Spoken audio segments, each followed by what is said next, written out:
Yarım su bardağı süt ilave ediyorum. Bu süt aşuremin tadında veya tuzunda herhangi bir değişiklik yapmayacak. Sadece hani biraz sonra incir koyacağım, kayısı koyacağım. Hani renkleri biraz değişecek ya. O rengini ayarlamakta böyle daha güzel gözükmesine yardımcı olacak. Sütümü de ekliyorum. Herkese merhaba. Bugün sizlerle beraber çok lezzetli, çok basit bir aşure yapalım inşallah. Bunun için eğer haşlanmış fasulyeniz, haşlanmış nohutunuz, bir su bardağı pirinciniz, şekeriniz, tuzunuz ve şöyle tekrar göstereyim, haşlanmış aşurelik buğdayınız varsa gerisi teferruattır. Gayet güzel, çok lezzetli bir aşure yapabilirsiniz. Hadi başlayalım. Aşure yapmanın en zor kısmı, en zor bölümü sanırım bu fasulye ve nohutu haşlamaktır. Bir de tabii aşurelik buğdayı da haşlamak çok zordur. Şimdi bunları nasıl haşlayacağız? Nohut ve fasulyeyi, hatta buğdayı da bir gece öncesinden ıslatacaksınız. Bunların kendi kara suları, aksuları çıktıktan sonra isterseniz düdüklü tencerenizde, isterseniz de normal tencerede kısık ateşte güzelce haşlayacaksınız. Şimdi nohut ve fasulyeyi haşladınız.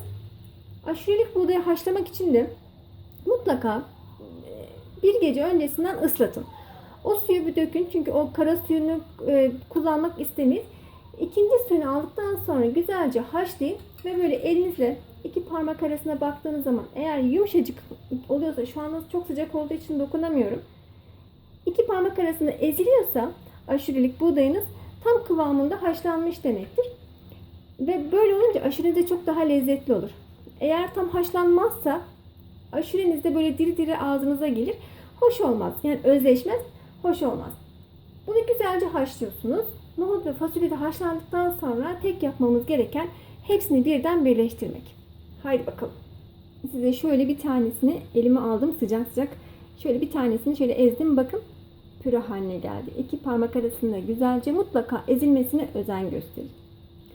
Haşlamış olduğum aşurelik buğdayı kendi haşlama suyuyla beraber tencereme alıyorum.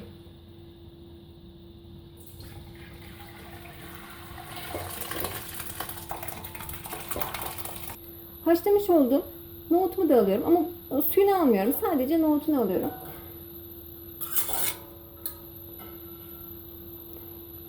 Nohut ve fasulye 2 su bardağı haşladım. Ölçülerini daha sonra size videonun açıklama bölümünde vereceğim inşallah. Haşlamış olduğum fasulyemi de ekliyorum.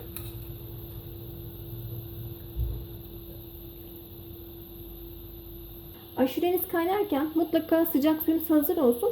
Mutlaka kullanılacak çünkü. Hazır olur, hemen ilave edersiniz. Daha çabuk işleriniz kolaylaşır. Bir çay kaşığı kadar da tuz ekliyorum. Şimdi bu tuz neyin nesi demeyin. Tadı tuzu olacak inşallah. Nasıl bazı yemeklere şeker ekliyorsak tatlımıza da tuz ekleyeceğiz. Evet. Bir çay kaşığı kadar da tuz ekledim. Şimdi bunun suyu gördüğünüz gibi az. Sıcak suyumu hemen ilave edeceğim. Şöyle bir karıştırıyorum. Gördüğünüz gibi suyu şu anda çok az. Hemen sıcak suyundan ekleyeceğim.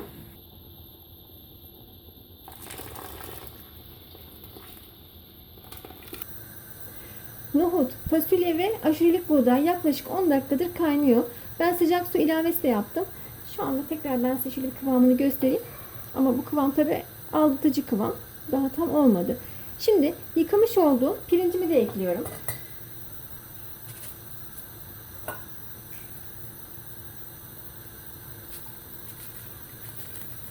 Pirinçler yumuşayıncaya kadar kaynatmaya devam edeceğim.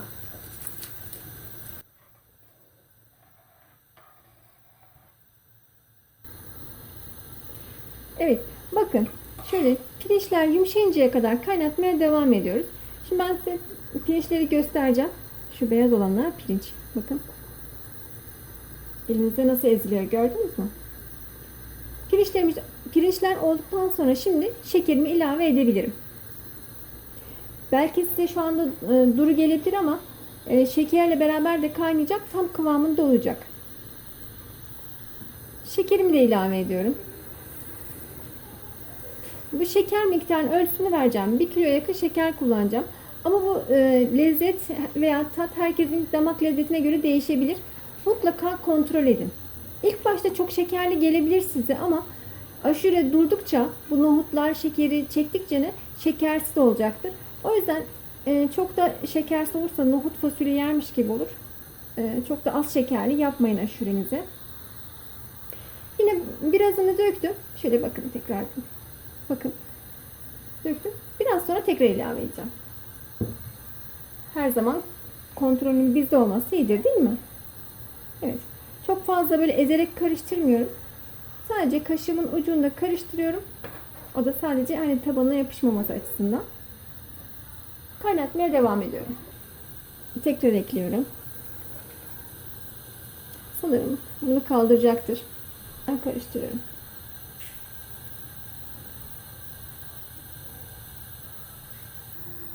Evet, aşuremiz aslında olmak üzere. Şimdi içine neler konulabilir? Buradaki kullanılacak her şey sizin damak lezzetinize bağlı. Portakal koyabilirsiniz, elma koyabilirsiniz, limon koyabilirsiniz veya limon kabuğu koyabilirsiniz. Tarçın, karanfil koyabilirsiniz. Tamamen size kalmış. Hatta haşlanmış mısır bile koyabilirsiniz. Yani tamamen size kalmış. Evinizde ne varsa onları koyabilirsiniz. Şimdi ben bugün aşureme incirim vardı, kuru incirim vardı. Onları sıcak suda biraz beklettim ve böyle küp küp doğradım. Şimdi eğer incirin hani böyle incir biraz aşurenizi karartabilir. Ben bu kararmayı istemiyorum derseniz incirinizi sıcak suda bir taşım kaynatın veya sıcak suda kaynar suda bekletirseniz eğer o kara suyunu bırakacaktır. İnciri o zaman ilave ederseniz aşureniz kararma yapmayacaktır. Tabii bu kaynar suda bekletme işini doğradıktan sonra yapacaksınız ki hani bu kendi kendine aralarındaki karalığını bırakacak. Ama benim için problem değil. Hani ben incir çok sevdiğim için öyle bir ön işlem yapmayacağım. Direkt güzelce doğradıktan sonra aşureme ekleyeceğim biraz sonra. Şimdi burada kuru kayısılarım vardı. Onları da aynı şekilde ılık suda biraz beklettim. Daha rahat doğranabilir hale geldikten sonra onları da böyle minik minik doğradım. Hatta bazı marketlerde böyle o kadar hazır ki hani doğranmış incir, doğranmış kayısı veriyorlar. Öyle de alabilirsiniz. Tabii tamamen size kalmış. Kuru üzümüm var. Fıstığım var, cevizim var. Bakın aşurem artık böyle kıvamı da tam olarak oturmaya başladı. Gayet güzel. Rengi falan da çok güzel değil mi? Şimdi şekerinin kıvamını anlamak için yani şekeri iyi midir kötü müdür mutlaka anlamak için nohut ve fasulyesinin tadına bakın. Yani o şekeri almış mı almamış mı mutlaka kontrol edin. Hani böyle direkt suyuna bakarak tamam bu şekerli olmuş demeyin. Olmaz. Bir tane nohuttan bir tane de fasulyeden yiyin. Eğer onlar tatlandıysa aşureniz olmuştur. Diğer işlemlere geçebilirsiniz. Baktınız olmadı hala tatsız tatsız geliyorsa kaynatmaya devam ediyorsunuz. Evet. Şimdi ben kontrol ettim. Biraz daha kaynaması gerekiyor. Ama arada sırada şöyle tabii ki ezmeden içindeki malzemeleri karıştırıyorum. Biraz daha şeker ilave ediyorum. Nohut ve fasulyesine baktım. Şekeri az gibi. Bu durdukça biraz daha şekerini azaltacaktır. O yüzden biraz daha ekliyorum. Aşureme yarım su bardağı süt ilave ediyorum. Bu süt aşuremin tadında veya tuzunda herhangi bir değişiklik yapmayacak. Sadece hani biraz sonra incir koyacağım, kayısı koyacağım. Hani renkleri biraz değişecek ya. O rengini ayarlamakta böyle daha güzel gözükmesine yardımcı olacak. Sütümü de ekliyorum. Yoksa tadında herhangi bir değişiklik olmayacak aşuremizde. Şöyle tekrar karıştırıyorum. Şimdi diğer malzemelerini ekleyebilirim. Küp küp doğramış olduğum incirimi ekliyorum. Böyle minik minik doğramış olduğum kuru kayısımı ekliyorum. Kayısıları kendim kurutmuştum. İsterseniz hazırda alabilirsiniz. Üzüm ekliyorum. Kuru üzüm. Bu malzemelerin miktarlarını kendinize göre ayarlayabilirsiniz. Daha az ekleyebilirsiniz. Daha çok ekleyebilirsiniz. Tamamen daha dediğim gibi damak lezzetinize bağlı olarak arttırabilir, azaltabilirsiniz. Artık aşuremiz olmak üzere. Evet, aşurem artık oldu. Bakın size şöyle kıvamını da göstereyim. Gayet güzel. İncirden sonra kararma da olmadı farkındaysanız. Gayet güzel bir rengi, gayet güzel bir kıvamı oldu. Şöyle göstereyim. Şeker miktarı olarak 1 kilo artı 3 su bardağı şeker ekledim. Tabi bu benim damak lezzetime göre değişti. İsterseniz daha az ekleyebilirsiniz ama yok biz de böyle ekleyelim derseniz 1 kilo artı 3 su bardağı şeker oldu. Yine ben bunu videonun açıklama bölümünde yazacağım. Siz oradan bakabilirsiniz. Ocağın altını kapatmadan önce artık kapatacağım. Aşurem oldu şu anda. Fıstıklarımı da ekliyorum. İsterseniz fıstıklarınızı kavurabilirsiniz. Şöyle ben fıstıklarımı da ekliyorum.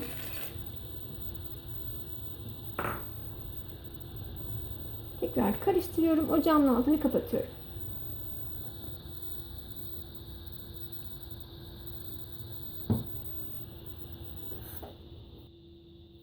Evet. Şimdi aşuremi güzelce servis tabağıma alabilirim. Özellikle cam bir kase tercih ettim ki aşuremin kıvamını, rengini görmeniz açısından. Şöyle karıştırıyorum. Bakın dökmeden.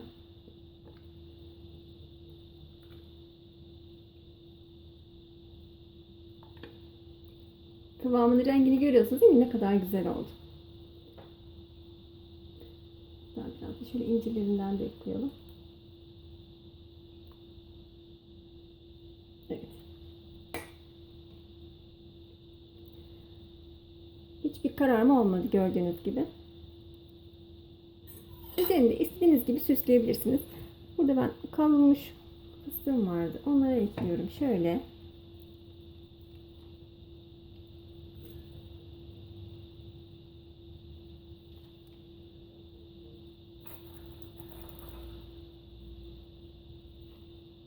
Evet.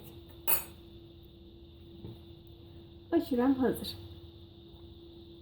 Dediğim gibi farklı meyvelerle de süsleyebilirsiniz ama ben aşureyi en sade şekliyle seviyorum. Böyle seviyorum. Sizlere de böyle tarif vermek istedim. Umarım hoşunuza gider. Umarım deneme şansınız olur. Her şey gönlünüzce olsun. Beni izlediğiniz için çok teşekkür ederim. Bir sonraki videoda görüşmek üzere. Hoşça kalın.